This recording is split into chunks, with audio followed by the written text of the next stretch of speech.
Now, number 2 is focus. So now you know, okay, 5 p.m. to 6 p.m. is when I want to learn some new skills or learn a new topic. Now in focus, here's how you can have laser sharp focus in that session that you want to learn. So now you want to learn from 5 p.m. to 6 p.m. Fantastic. You know what? You're mentally ready for that. The next thing is place.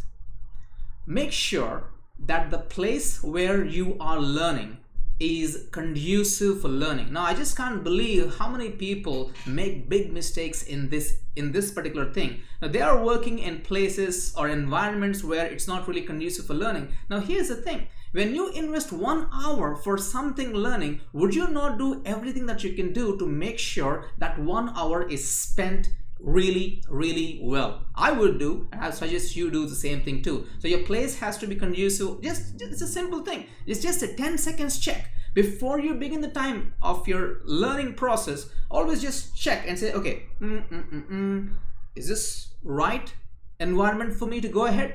Oh, you know what, because this is all a bit messy, I don't need this right now. Just get rid of those things and make it a little bit more conducive, and automatically you will be in a better frame of mind to focus, and you'll actually improve the quality of your learning as well. That's number 2, place. Number 3 is the duration. Here's my suggestion.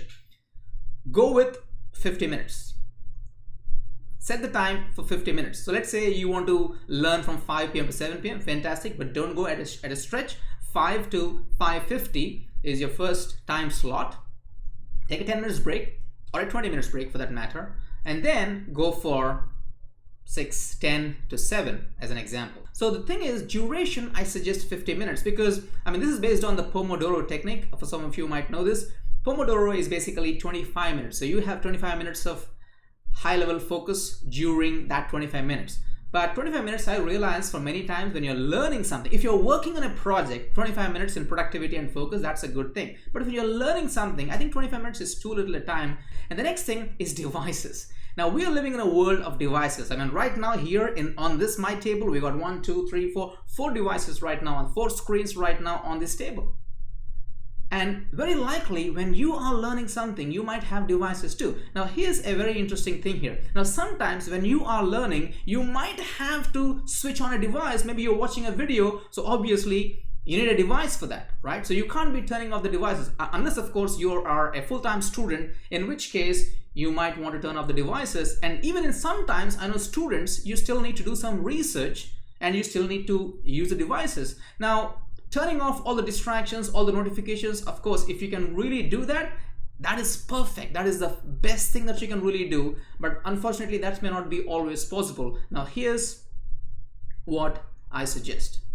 If you have to spend the whole duration from a device learning new information, then the least that you should do, or maybe I would say not the least, the must that you should do is to turn off all notifications. And in fact, on your computer, I suggest that actually create a different profile so that you log into that profile and use that profile for your learning zone. So all your notifications will be automatically off, all your software prompts, everything will be off. So you can just test it out with your operating system, whether you're using PC or Mac. But I want you to have a different profile, preferably, so that you are in the right learning frame. And that's a very important thing that you need to do. Now, for those of you who do not have to be on the device for the whole 50 minutes. Maybe you have to do some research and you have to come back and do the learning, in which case I would like you to put a hard limit on how much time you want to use the device for. For example, you can say, I will spend 10 minutes for device and 40 minutes